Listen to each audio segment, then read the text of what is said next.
Introduction. Your kitchen shelves must be neatly arranged with rows of food containers, mostly made up of plastics. Plastics have taken so much prominence in our lives now that we have replaced materials like aluminium, iron, steel, and glass with plastics. So let us find out more about plastics in this lesson, where you will study about the general properties of plastics and their importance in our everyday lives. Objectives. At the end of this lesson, you will be able to define plastics, define thermoplastics and thermosetting plastics, explain the characteristics of plastics and its importance in our everyday life, discuss the harmful effects of plastics on our environment. We get the name plastics because of their properties to be molded, cast, or processed into a variety of forms. It is chemically obtained mostly by synthesis of petroleum and natural gas. Like the synthetic fibers, plastic is also a polymer that is made by joining many small similar units. Do all the plastics have the same type of arrangement of units? No. Some plastics have a linear arrangement, whereas others are cross-linked. Have you ever observed what happens when a polythene bag is burnt? Yes, it melts and you can see its droplets falling off apart from the noxious smell it produces. Do all plastics melt upon burning? Let us find out. There are two types of plastics based on their reaction upon being heated. These are thermoplastics and thermosetting plastics. The constituent units of thermoplastics have a linear arrangement. On being heated, thermoplastics become moldable and soft. Now they can be recast in different shapes and then cooled, causing them to harden without any chemical change. Therefore, they can be recycled. Some of the examples of thermoplastics are polythene, polyvinyl chloride, and polystyrene. These are used in manufacturing of water pipes, drain pipes, packaging, bags and bottles, toys, combs, disposable cutlery, CD and DVD cases. Thermosetting plastic have a cross-linked arrangement of their constituent units. These can be melted and take shape once only.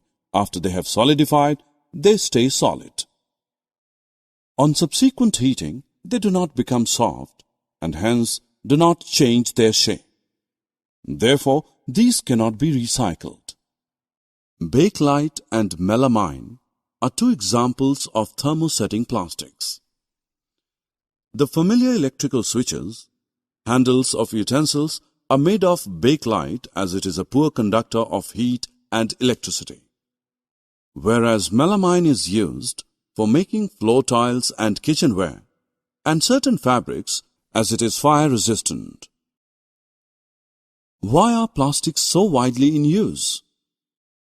The plastic containers are mostly used for the storage of food grains, pickles, salt and spices, since these are relatively non-reactive and impermeable to moisture.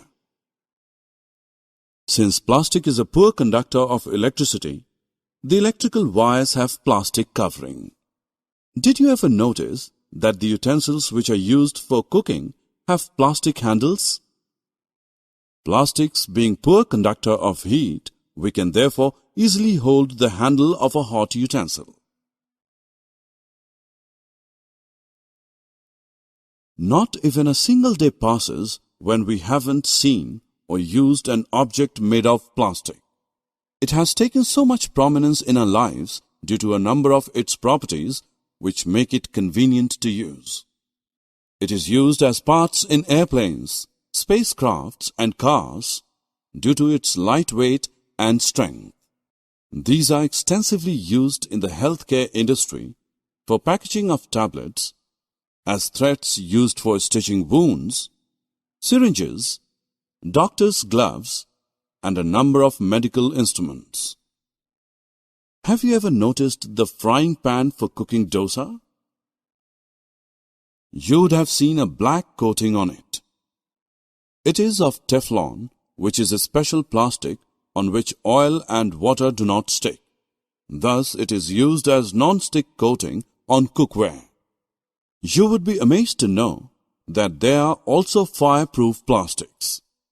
Yes, the uniforms of firemen have coating of melamine plastic to make them flame resistant. Can we imagine a life without plastic? No, we surely cannot, because it is an alternate resource in the times of our dwindling natural resources.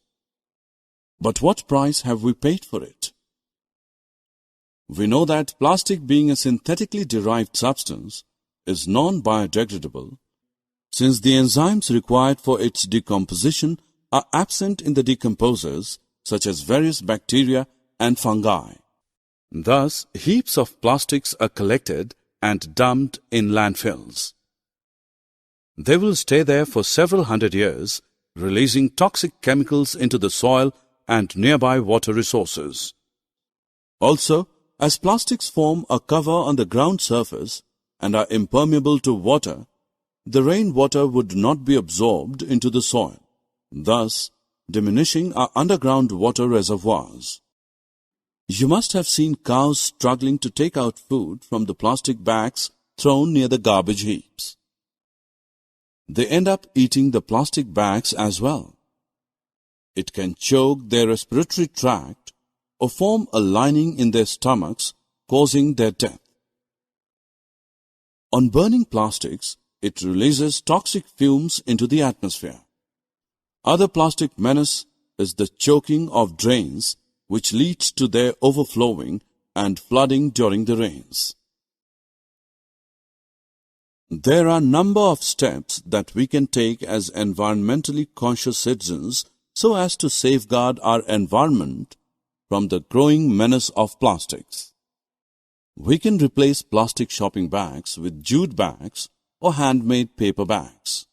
Instead of littering everywhere, particularly on roads, we should put the plastic objects in the dustbins marked as non-biodegradable, thus segregating them from the biodegradable wastes.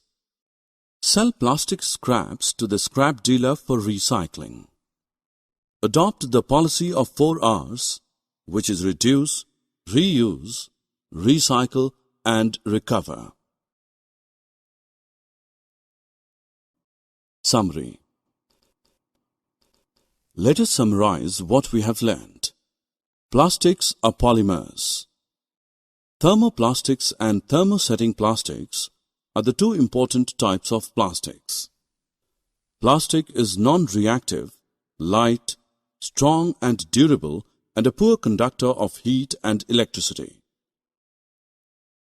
Plastics find extensive use in the healthcare industry, building materials, and pipelines.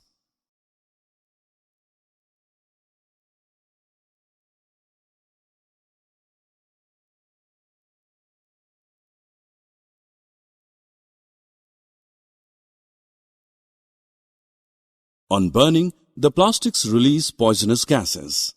Plastics take several years to degrade because of their non-biodegradable nature. Adopt 4 Rs. Reduce, reuse, recycle, and recover.